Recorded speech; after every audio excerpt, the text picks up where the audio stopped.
I do want to, my name is Ron Greenwald. I have been involved with working with seniors for the last 15 years. My experience, my depth of experience comes from working with those seniors that are looking to move to senior communities.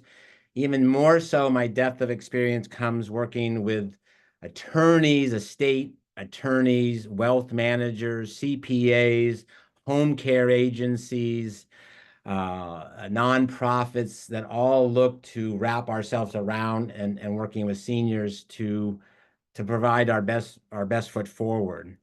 So before we get started, we have a nice group. And before I go into the slides, I just want to share a story. And I hope for this, again, it's so hard on a Zoom to know what resonates with each individual because everybody's in the same boat. We're all, I call it the AGE, we're all aging, hopefully. Obviously, the alternative isn't good. But we all have our own unique set of circumstances, family dynamics, and things like that that make us unique. So I wish to share a quick story with you and to show you hopefully that this resonates and this may be your situation. And we're going to then dive into that situation in more detail. But Katie Kingery and I had my work associate, and I had the pleasure to meet a family down in North Park. The mom was in her 80s. They have lived in this home in North Park for, I don't know, between 50 and 60 years. They were right after World War II-ish. They bought this home in North Park. Obviously, an incredible property.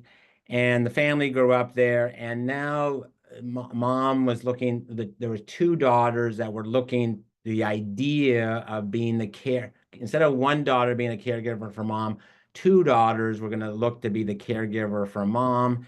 And they were considering, the reason I got the call was they were considering the idea of selling this property in North Park, taking the proceeds, and then buying a home somewhere all the way down from East Lake all the way up to Murrieta. So a very large swath of real estate. They wanted something newer, fresher, larger to accommodate the three of them. So that was their initial story to me. And they gave me the opportunity to come meet them on a Saturday. And we spent about 2.5 hours, 3 hours talking because there are so many things to consider under those circumstances. One is capital gains taxes, which we're going to talk about. Two is property taxes. We're going to talk about that. Three is that the best situation for mom? Is she emotionally available to make a move? What is her health? What is her state of mind? What is her circumstances? She has literally been in this home 50 to 60 years. Can she emotionally cope with the idea of moving, packing, sorting, and then finding another property to live? Would they be willing to vacate the property, rent a home for 6 to 9 months while we sell the property in North Park, and then have the proceeds to find a property? Again, a double move. Is everybody physically, mentally capable of doing that? Big ask. And then another question that came up to come towards as I was wrapping up, I go, are there any other family members that are involved in this journey with you, or the idea of selling this historic property in North Park, San Diego, and then moving to another location? Well, Ron, I have 9 children, 9 children. So there's 7 other siblings besides the two that I am talking to today. Yes. Are they on board with this idea of you selling this house? Great question, Ron. I don't know. So my last pearls of wisdom as we wrapped up 2.5 hours was, before we even take a next step, even to consider what you might think about doing, is time for a family meeting. I'm happy to facilitate it. I've done it several times with families that have children and grandchildren, and it's a big decision and go through it all. But I think you need to have that meeting. So that's the way I left it. So that is totally relatable to senior real estate option workshop that we're going to talk about today. It may be somebody in the audience today, that may be your story. We are always available to talk and give you all the different situations that may come up. Next slide. Who's on this? Okay, there we go. So this is the Greenwald Realty team as of today. Obviously, I'm the gentleman there. Katie Kingery, as we speak, she's the one who's, if you've been on the tour, she's the one conducting the senior tours to the senior communities. Jolene Zarzicki handles our marketing and social media, and Jackie Dempsey handles all the paperwork, is the administrative director of administration for all the paperwork that comes through when you do real estate transactions. Next slide.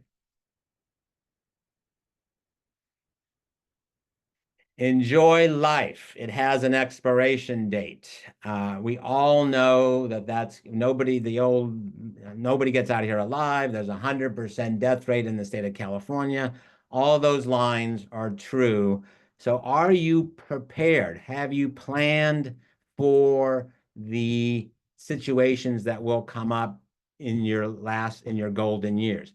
It's not necessarily passing away. It's more like aging, and all of that comes with aging. And that's what I really want to focus in on, is the plan. Do you have a plan? Are your children aware of your plan? Is everybody aware of your wishes and wants? And that's what really hits home. Next slide. So the journey, what I talked about for the first 5 minutes, is totally the journey of going through the idea of moving, whether you're moving to a senior community, downsizing, we call it right sizing, bringing in family members to be caregivers, whatever it is a journey, and it is fraught with emotion, and it's fraught with anxiety, because it's usually a very large change in your lifestyle.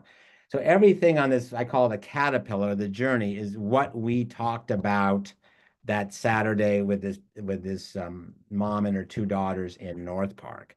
One of the things that did come out of it, let's talk about initial consultation, safety review, home inspection. They did agree that they should have several home inspections done, whether they're going to sell the property or not, just to know what's going on in the home.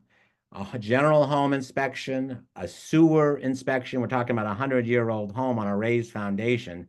What are the sewer lines looking like? Sewer pipes.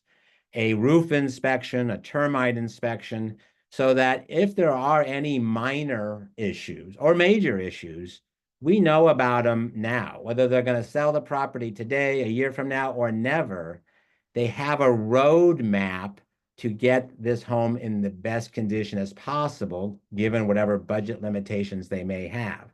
Small problems, small fixes. Large problems, very expensive fixes. So if we can prevent the large problems from creeping in, then we've done our job. So that's where we are right now with that family in North Park, is they've agreed to go ahead and do some general inspections on the home. Next slide. Yes, Vanya, thank you for mentioning the Ron Greenwald Show. I ask that you, Apple, Spotify, wherever you listen to podcasts, we've just recorded our 47th or 48th show. Will be coming out shortly. It covers the whole gamut of this journey.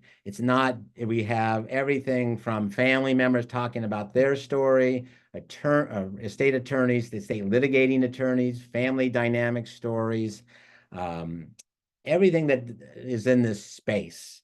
We even have a sommelier talking about wines as well. So we do have some lighthearted ones. They're not all that serious, but it's a serious topic. So listen on Spotify. You can go to my website, The Ron Greenwald Show, and download them. But they really are, we feel, informative as to what we're talking about today. Next slide. Today's presentation, right sizing, I call it, as opposed to downs, or a senior living community. There are other options as well. We're back before COVID, we had people that were going to reside on a ship for 9-10 months out of the year and kind of hunker down with their children or grandchildren for 2 months out of the year, or literally live out of a hotel. So that's kind of back, actually, the whole living on a ship and cruising around the world for 9 months. But either downsizing or senior community. Next slide. So things to consider, as we were just talking about, aging in place. And really the key there is to make that home as safe as possible. Are you in a two-story home? Are you in a tri-level home? Or what are all the possible nooks and crannies of that home that could be a problem for falling? Senior community. There are so many varietals there now that you really have to do your homework. And if you're going on the tours, kudos to you. You'll have an understanding of what's out there from what the CCRCs, the continuing care communities that you buy into versus the month-to-months, the one that offers all levels of care versus limited levels of care, and how they price themselves. Really important to do your homework. Home share. More and more, we are hearing about the possibility of putting an auxiliary dwelling unit on your home or behind your home or next to your home, where maybe you, as the senior, move into the smaller unit while your children and grandchildren are raised in the larger home that you now live in. So that's really what more home share is moving towards, as opposed to when I first did this slide, I thought of home share of sisters moving in together or best friends moving in together and kind of recreating the dorm aspect of the 60s and 70s by cohabitating with friends and family members in a kind of a dorm situation. But that's still out there as well. So next slide. Outline, aging in place, we talked a little bit about. Care, home care, financial and legal, which I touched on with my opening story. Housing options, and then the stuff. What do we do with our 60, 70, 80, 90 years of collections of stuff that we've inherited from our parents, our in-laws, and now we have accumulation of 3 generations of stuff that our children and grandchildren do not want. What do we do with it? And how emotional is that? And then actually the idea of moving, and then today's market of selling a piece of real estate. Next slide. Most common accidents, for those that have been on my workshops before, we have a whole nother segment on this. Falls, that is I get on my soapbox on that one to help you understand we have to help you not fall. If you fall, break the hip, end up in skilled nursing, that is where things start to go south. And there's so many nuances to that. Who's there to be your advocate in skilled nursing? Is it your children? Are they local? Or do they have the director for healthcare? Do you have somebody who's independent who can advise you in skilled nursing as to the best outcomes? And if you can't go back home, then what? This is what happens. House fires, bed sores, infections, sprains, lacerations, burns. Those are all that can happen to most anybody. But falls is where the rubber meets the road. Do you have area rugs? Do you have lighting from the bed to the bathroom at night? We all get up 2 or 3 times a night, right? Aging. Do you have a clear path that's safe and sane from your bed to your bathroom? Do you wear are you wearing slippery socks when you go downstairs in the kitchen in the morning? Or do you have some rubber soles that really grip the ground? Do you have grab bars in the right places, and are they securely attached to the wall that they don't come out of the wall when you're dead weight situation? Do you reach up for windows in your bathroom over your bathtub? So you're stepping in. Are you in one of those homes that where you go into the bathtub, a wet bathtub, to open up the window over the bathtub? What is that situation like? So if you really sit down and think about it, there are a lot of issues and again, there are people who specialize in helping you reconfigure your home so falls don't happen. Next slide.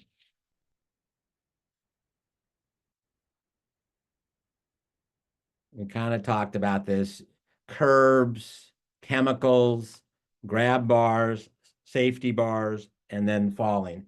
What happened? Are you a living alone? And if you fall, who's checking in on you? How long is it going to be before somebody notices you? And I hate, again, I'm Ron, that's heavy duty stuff. Yes, it is, because I've dealt with too many of these cases. And again, I'm doing the real estate, right? But I get involved sometimes after the fact in a lot of cases where somebody was not found for days. And it really could have been a much better outcome, outcome if there was some mechanism. So like the Apple Watch, if you fall, it's supposed to call, it can set up to call 911. Who's checking in on you? Have someone being calling and checking in on you. Next slide. Again, if you want to email me, my email is on the bottom of this slide. AARP. This is like a 30-page guide, home fit guide that's on. If you want to, you can go to AA Party directly and try to find it, but they have thousands of pages of stuff on their website. If you want to email me, I can try to, I can't, I will find it and send it to you rather than you trying to surf for it on their website, but you're more than welcome to go to. It literally, you can see it goes, every nook and cranny of your house is addressed as to how to make it safe from a fall perspective, or just more livable for you. Next slide. Aging life care. Again, for those that have heard me preach on this part, this is what they used to call it used to be called geriatric care management. And nobody likes the word geriatric. Even us, even people in their 90s don't like geriatric. So they changed their organization to aging life care. We all take our car, not all, we take our car in for tune-ups, we have medical checkups, we do a lot of things to daily take care of ourselves, but who is the third party advocate on your behalf when you go to the doctor?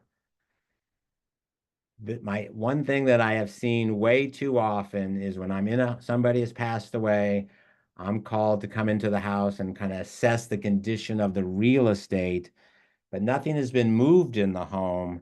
But I do see I see the pill box next to the home. I see all the pill containers next to the home, next to the bed on the nightstand. And it really hurts. It makes me sad, because was there somebody advocating for that person of the drug interaction, of what the ramifications are of taking all of these different drugs? Aging life care specialist they were nurses or people that worked in social services that understand these nuances. And really, I ask you not to unless your son or your daughter or grandson or granddaughter are doctors, they are not really experts in medical reasoning. So that's what these people are. Aging life care people are experts and can be your advocate to say, you know what, doc or nurse or whoever is prescribing these medications, we're concerned about interactions, or we're already doing this. And what's going to be the ramifications of doing that? And they can also help you when it comes, many times they can also, in terms of bringing in care to the home. So check them out, go to their website. I have no stock in the organization, but I do believe that we far too many times forgo having an advocate who understands the medical profession in a very complicated world that we live in today to be your go-to person. Medicare, Medi-Cal, so forth and so on. Next slide. Okay, I'm going to spend a good amount of time here.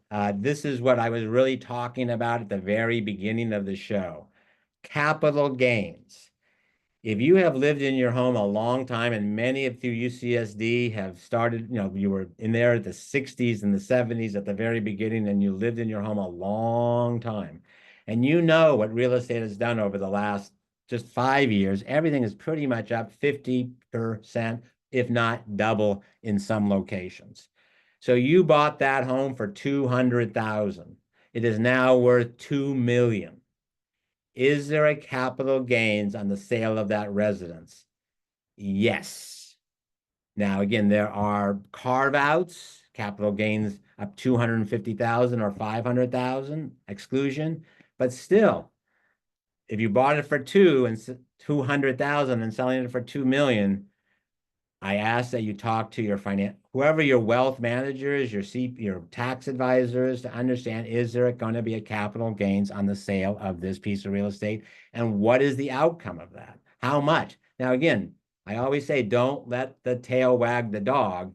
If it makes financial sense, you can afford to pay the tax, you want to move into a senior community to rid yourself of having to deal with the gardener and repairing the roof and all the issues of having home ownership, then that's the right thing to do. But just understand of the impact that it will have on you.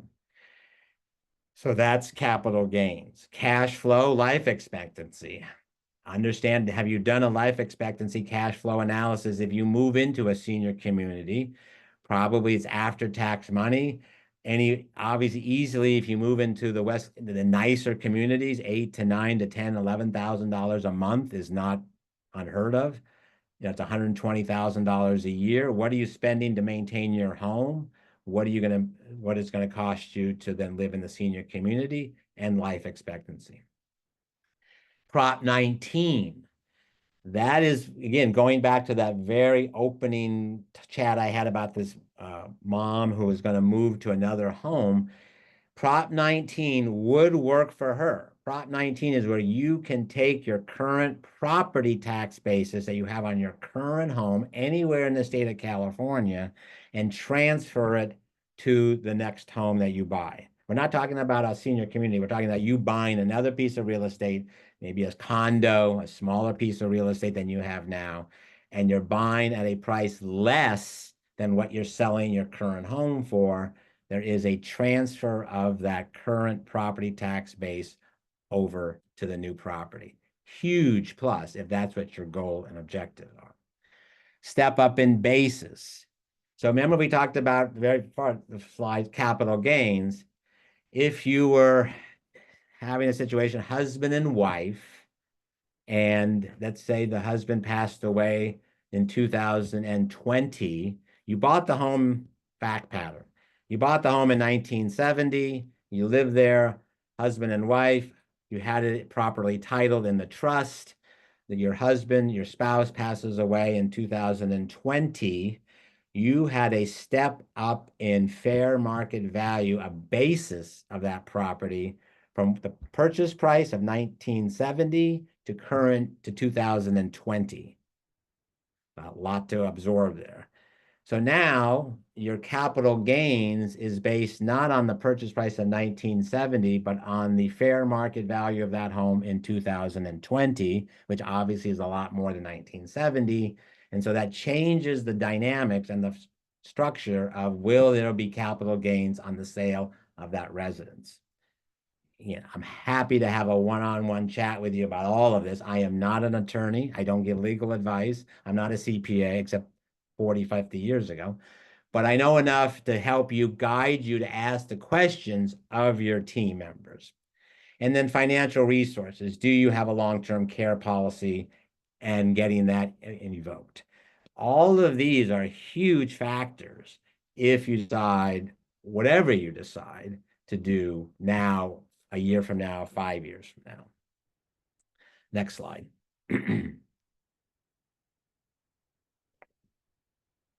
We talked a little bit about this, so we won't go too far. We'll go quickly. Take a cruise. Great idea. There's always a doctor, Dr. Stubbe. No, that was Captain Stubbe. I forget the doctor's name on Love Boat, but whatever. Home share. Talked a little bit about that. This is my least favorite, move in with relatives. But you can do it maybe in create a separate entry to it, have your own private area in and out, as long as everybody can get along. And it does create estate planning issues. If you are going to be living with, let's say you have 4 children and you're going to be moving in with one of those 4, does that create a different scenario for estate planning in terms of favorites, getting more money? If you put your name on a joint checking account with that one sibling, one child that you're moving in with, and then something happens to you, did you really want that checking account 100% to go to that child? Or did you want it equally distributed amongst the four? Lots of planning comes along when you have children and grandchildren as to whether you want equality of outcome for all of them, or one gets this and one gets that. You can't chop up a house in three ways. It doesn't work. So how does that work if they're moving in with you into your home? Lots to think about there. Next slide. Housing options. So this is the meat and potatoes of it. Uh, age restricted only. For those that live in Rancho Bernardo, you know of Seven Oaks and Oaks North. For those that may be up in the Oceanside area, there's Ocean Hills. There are some apartment buildings that are age restricted around San Diego. There's on Genesee. There's a condo complex that's 55 plus, age restricted. So those are where you are buying a piece of real estate, just like you would buy any other piece of real estate, but there are covenants within that particular community that are carved out that you have to be 55 and older. And well, then people ask, well, I'm 70, but my daughter's 40. Can she live with me? The general answer is no, unless you can prove she's the full-time caregiver and has to be there with you. So you really have to check each community as to what they will allow per their CC&Rs. And I would advise you not to try to work around them, because these places have, everybody knows everybody's business. So if you think you can work around that, you're probably going to be sadly mistaken. But they're out. So again, it's Seven Oaks.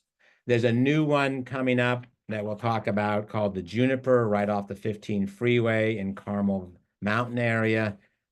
That has all the bells and whistles. If you're playing pickleball, I think they've got everybody's changing their tennis courts over to pickleball courts. Thank goodness. I'm a big pickleball guy, so love pickleball. Independent living communities, some assisted living, memory care. So usually in the larger independent living communities, they have both independent living apartments, and then those are assisted living apartments. Lots of questions come up.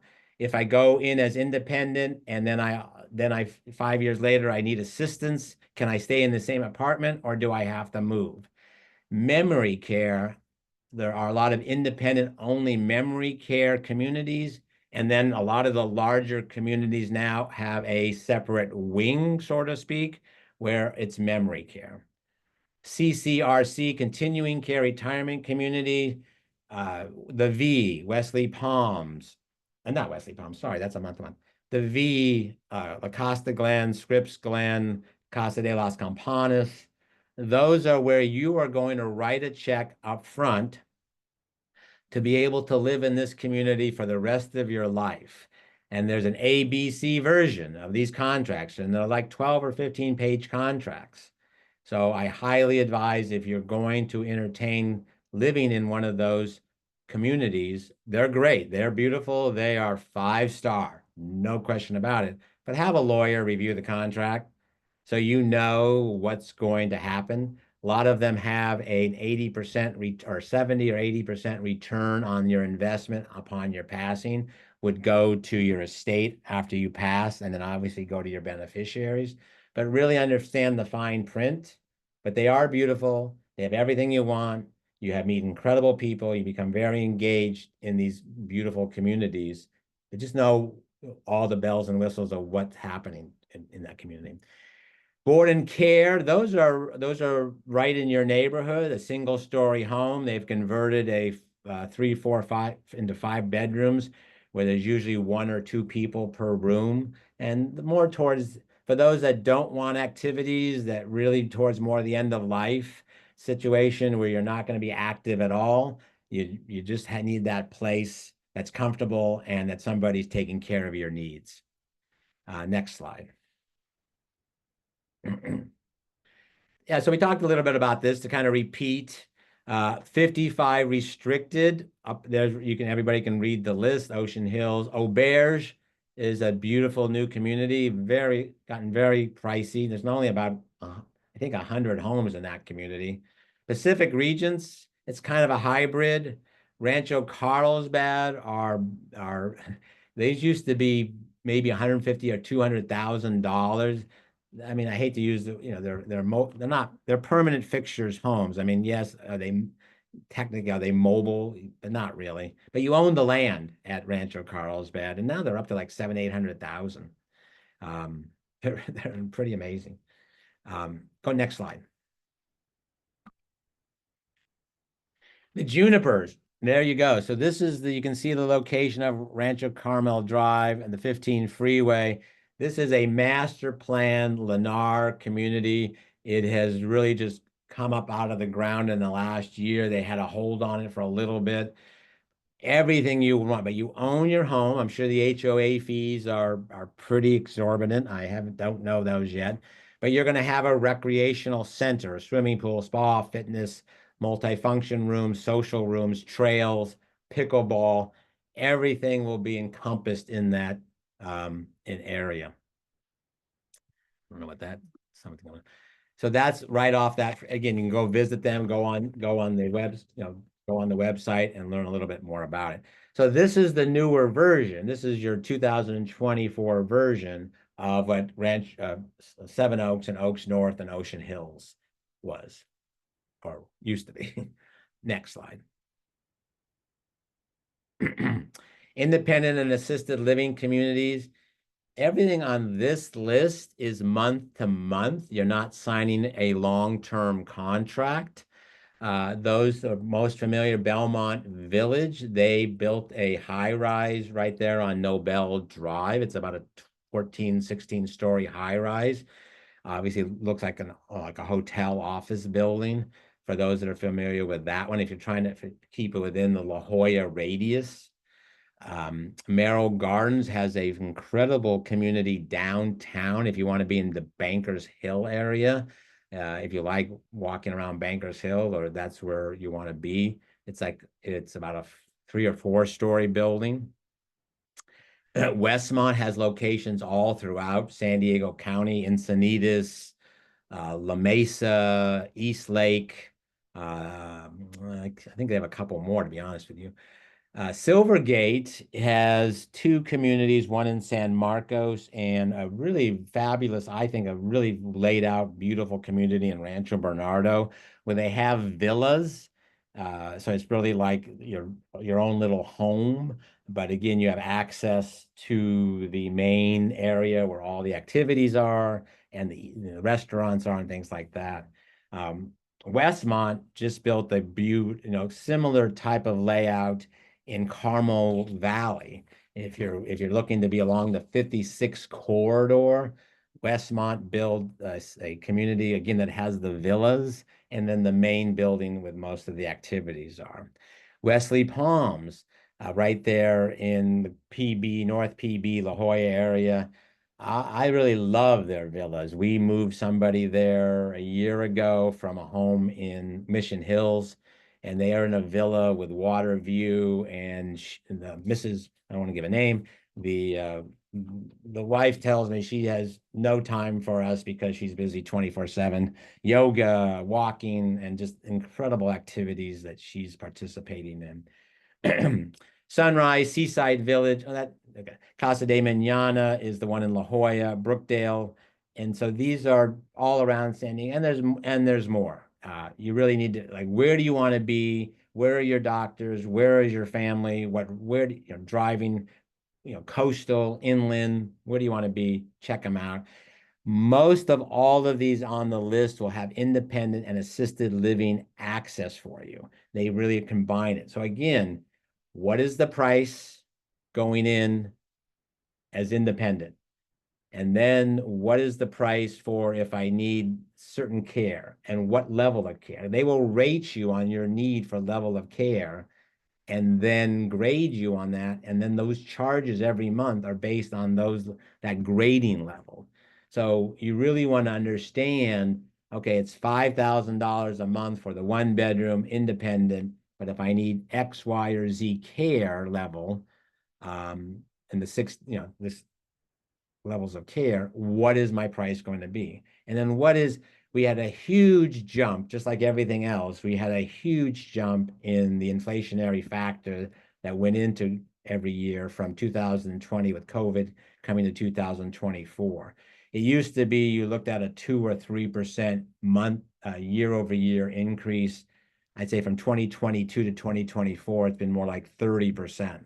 So hopefully those things are calming down and you'll get a much better feel for if you have like a 10-year horizon where you might be on a monthly cost in 5 to 10 years.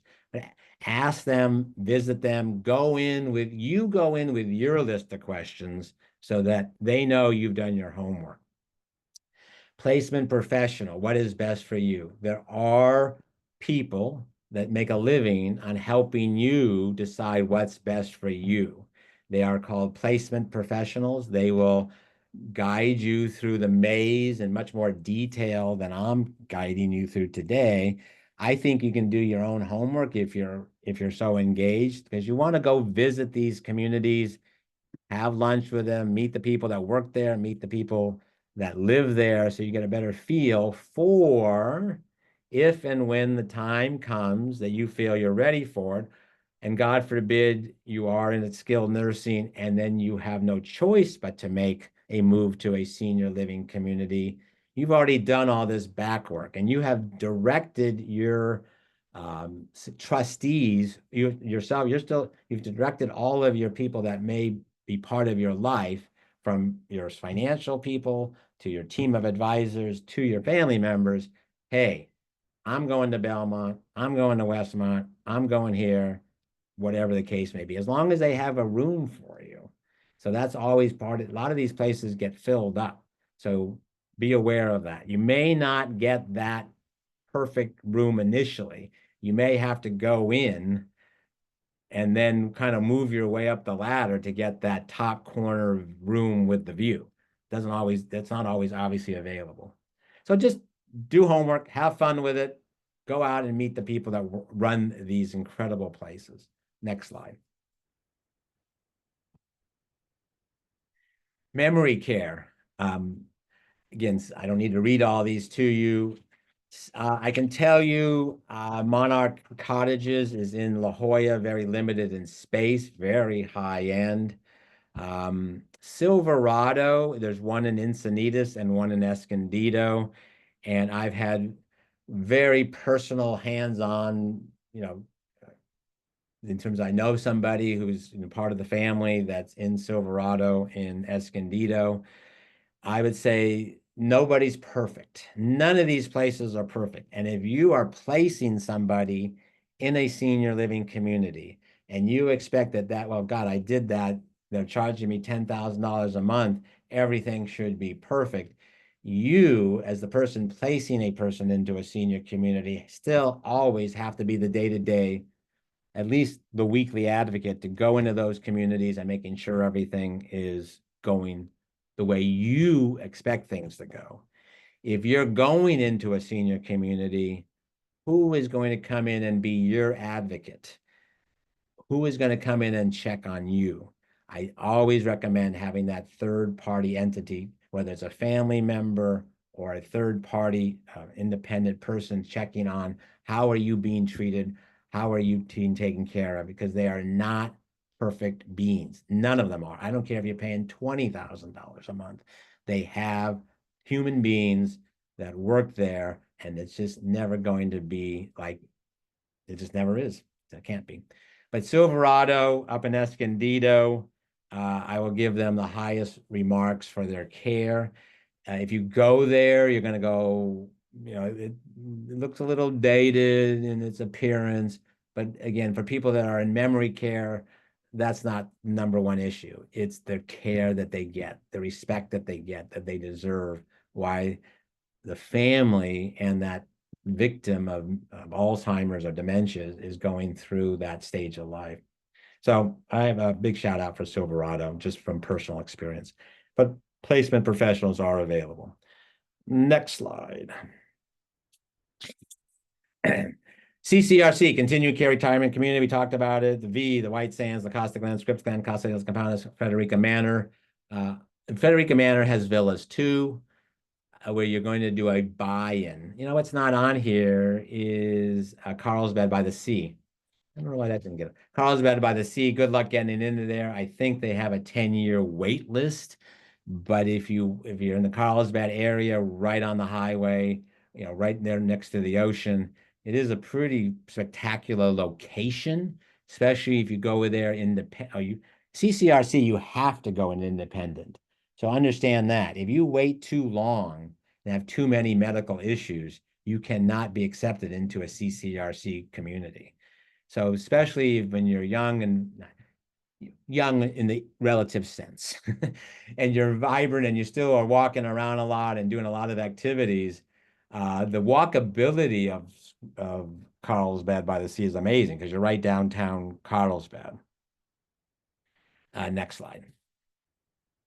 Just so, by the way, the checks that you may have to write to get into a CCR today is upwards of $1 million. And then part of that is refundable to you.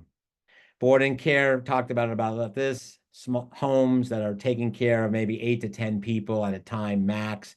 Very limited social activity. It's more for that end of life stage where you're just kind of staying in your room most of the day. Next slide.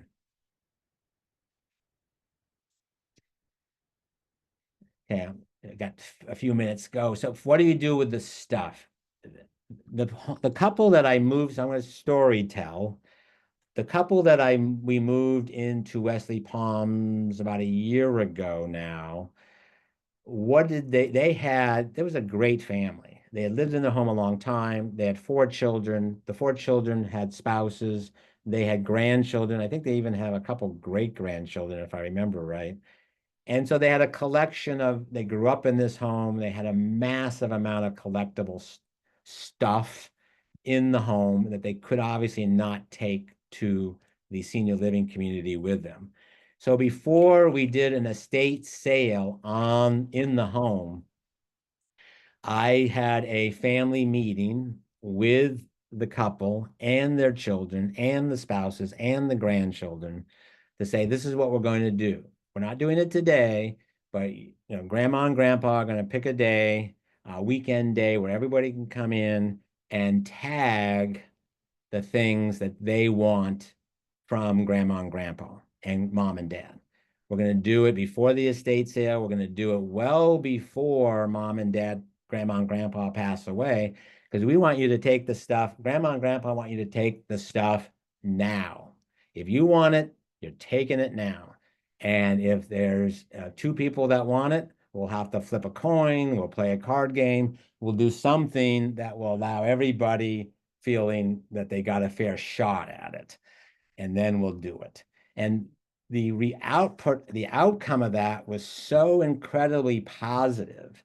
Everybody felt great. Grandma and grandpa felt great about it. They got to see their grandchildren take some things out of the home that just really meant a lot to grandma and grandpa, because the grandchildren wanted it, emotionally wanted it. It may not have been monetary value. It was all emotional value. So start giving away your stuff now. Call your children, your grandchildren, your friends, and say, hey, I haven't used, I love this piece, but I know you love it more. I would love to see you have it in your home. I'd love to see you have this trinket, this tchotchke, this memorabilia, and start right-sizing now in terms of the emotional attachment you have to your stuff. Don't wait too long. Paralysis by analysis kicks in. So I call it the sticky note party. That's what we had with this family in Mission Hills. We had the sticky note party, and it went great. Then if you're home, you can have an estate sale in your home. There's many ways there are people that will put it on consignment. There's all kinds of ways. If you're interested in that more about that, I can refer you to Estate Sale Warehouse, and they can give you the rundown on that, or what to do with the stuff.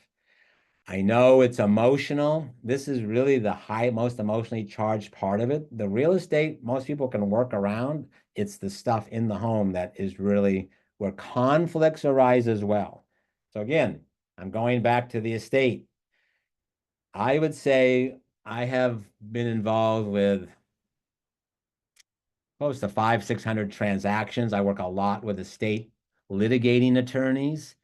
And guess what the number one thing is that estates are litigated about? The stuff.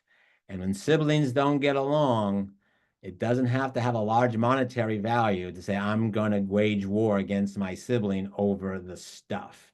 So if, again, second marriages, his in all that kind of stuff rears its ugly head unless there's been very good pre-planning of what all is going to happen. Let's not let the litigating attorneys make all the money. My little 2 cents. Next slide. Now, NASMN, National Association of Senior Move Managers. We utilize, if you are going to move, whether you're going to right size into another house or you're going to move to a senior community, a National Association of Senior Move Managers, they are the ones, they are your third party eyes and ears, and they will come into your home, work with you. Obviously, they charge either an hourly fee or a fixed fee to come with you and literally go drawer by drawer, room by room, closet by closet, and help you decide. They don't decide for you, help you decide what you should take to downsize properly, what you may want to give away to family, what you may want to give away to charity, and what may just have to go. So if any of you are, and a lot of them will come in, if you're not even moving and you just need a third party eyes and ears to help you get rid of the stuff, they will come in and do that for you. The other thing you might want to do with them is inventory everything in the house. That also helps in the estate planning world as well to avoid conflict and the path of disintegration amongst family members, is that everything's been inventoried. And if you can actually put on a digital form that inventory with who gets what, then there can be no argument afterwards and just have it notarized with the attorney. So there you go. Give it away. Estate sale. If you're going to do an estate sale at your home, you can't be there. It doesn't work because estate sale people have to have a free and empty venue to recreate. What they really do is they try to create a Nordstrom's look in your home with all the stuff that you have there. So if you're going to move and then do an estate sale, you really have to move first to make it an effective estate sale, to make it the most effective. Next slide.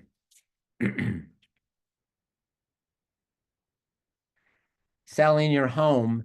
I wanted to take a last few minutes on this. As everybody knows, or not everybody knows, if you followed the news of this year, you know the world's changed dramatically in terms of, for real estate people, in terms of commissions.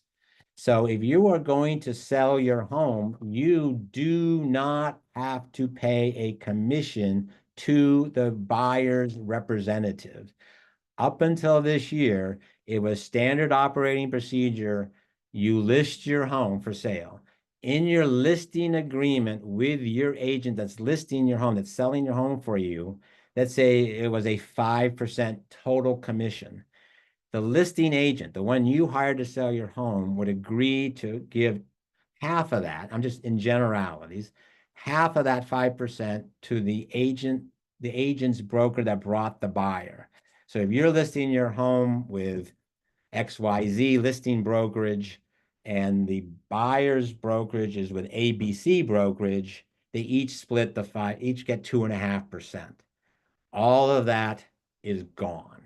You will agree to pay your listing agent a certain percentage, 2%, 2.5%, 3%, whatever you and your listing agent agree on. When you list your home for sale, the buying side now is not going to know whether you want to pay a commission or don't want to pay a commission. It's all part of negotiations. So I have found it to be great. I'm using it with all of my transactions. I am listing homes for 2.5% instead of 5%. And we then negotiate when the buyer brings offers to us, to the people that I'm working with on the selling side, we will then negotiate whether that seller is willing to pay any concession commissions to the buy side. So now it's a negotiations, and I love it. I think it's great. Puts everybody more in a more transparent, open playing field. So if you want any more information on that, happy to talk to you about that. Prepping your home for sale versus living in your home, two very different worlds. I do recommend doing pre-home listing inspections so that you have a total understanding of what's going on in the home, mechanically, electrical, plumbing, roof, flooring, everything, so that you are never blindsided as a seller, because everybody thinks their home may be perfect. But I can definitely find usually flaws in any type of piece of real estate, especially, again, and I will give you another piece of advice. The millennials today, and I have 3 millennial children, they have a different mindset than I would say the baby boom generation on expectations. And I'm just telling you the way I see it. Their expectations of moving into a home is that it's going to be perfect. And we have to disclose, the disclosures have to be very clearly documented. Nope, we're not selling you a perfect home. And buyer, you're signing off that this home is not perfect. And this is the reason why. So disclosures and expectations have to be set amongst all the parties very clearly. So experience does matter in even more so in today because of the divide of expectations between what I would say was a baby boom generation and the millennial, and then whatever's under millennial. They really have expectations off the charts. So it's kind of just another opinionated thought process. So next slide. We talked about this. Knowledge, facts give you leverage. And I'm going to go to the next slide.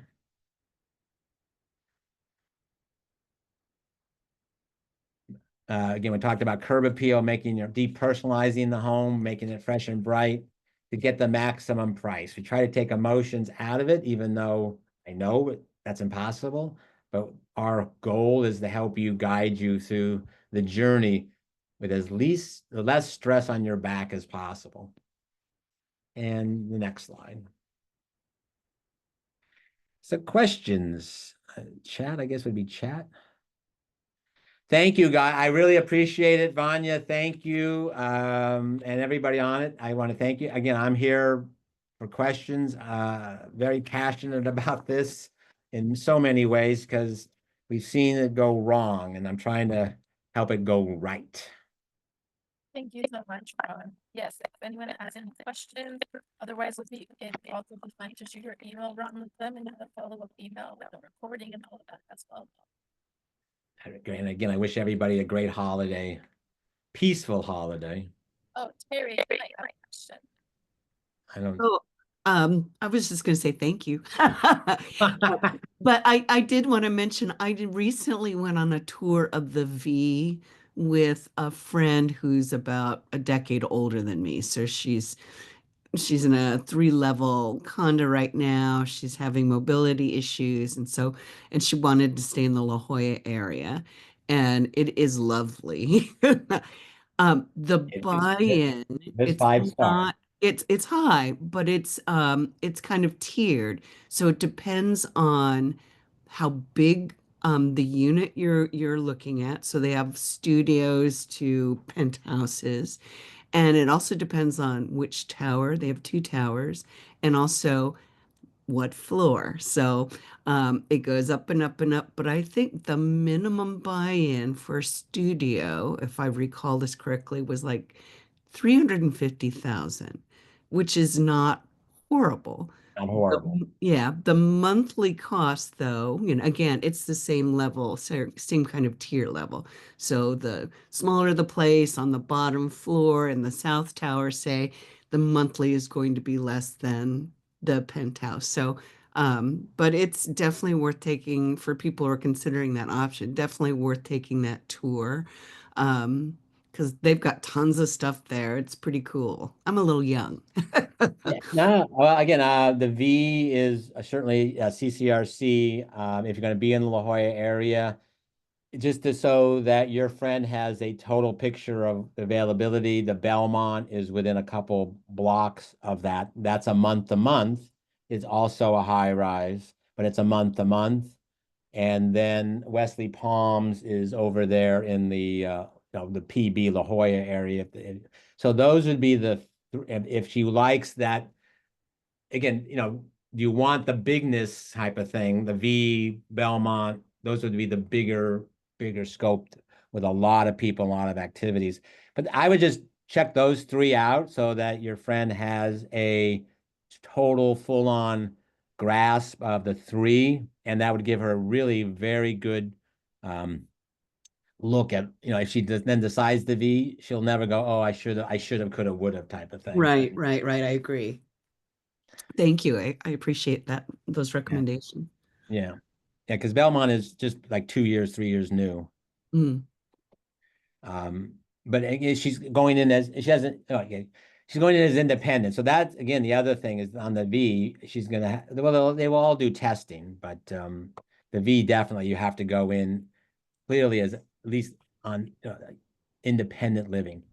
Hmm. Cool. Yeah. Good. I love. Yeah. It's a beautiful location. Yeah.